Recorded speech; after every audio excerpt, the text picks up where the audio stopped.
Le ministre en charge de l'agriculture, Luc Oyoubi, accompagné du représentant de la FAO résident au Gabon, vient de réceptionner à Port-Gentil dans la province de l'Ogooué-Maritime un navire d'étude des ressources halieutiques et il a également visité les locaux devant abriter les services de pêche et aquaculture de Port-Gentil. C'était au cours du lancement officiel de la campagne d'évaluation des ressources halieutiques au Gabon. Reportage Cabrel Guilain-Lemami et Francis Ifunda.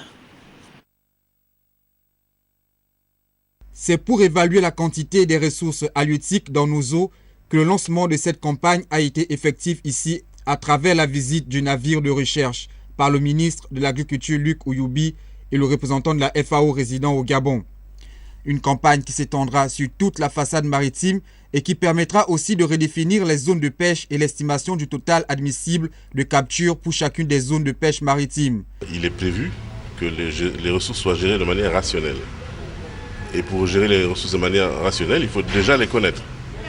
Que ce soit les ressources forestières, que ce soit les ressources halieutiques.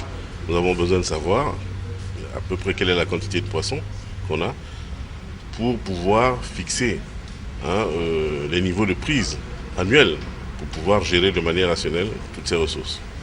Donc nous avons reçu ce matin un bateau norvégien qui est venu financé par la FAO pour faire cet exercice d'évaluation des ressources halieutiques.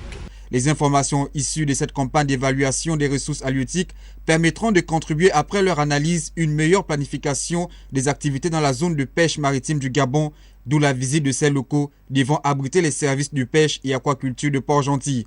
Conçu ce système, cette initiative, pour que ce bateau sillonne les eaux territoriales des pays en développement et identifie les stocks en poissons, ce qu'on appelle les stocks halieutiques, et qu'il émette cette information à la disposition des gouvernements bénéficiaires. Voilà, on ne peut pas vraiment parler d'un bateau norvégien, c'est un bateau pour la communauté internationale et pour le développement des pays, de nos pays. Cette campagne à laquelle prennent part des experts gabonais sera complétée par d'autres qui sont elles aussi prévues cette année dans le cadre du protocole d'assistance technique que la Direction générale des pêches et de l'aquaculture a signé récemment avec le groupe Tropical Holding SA.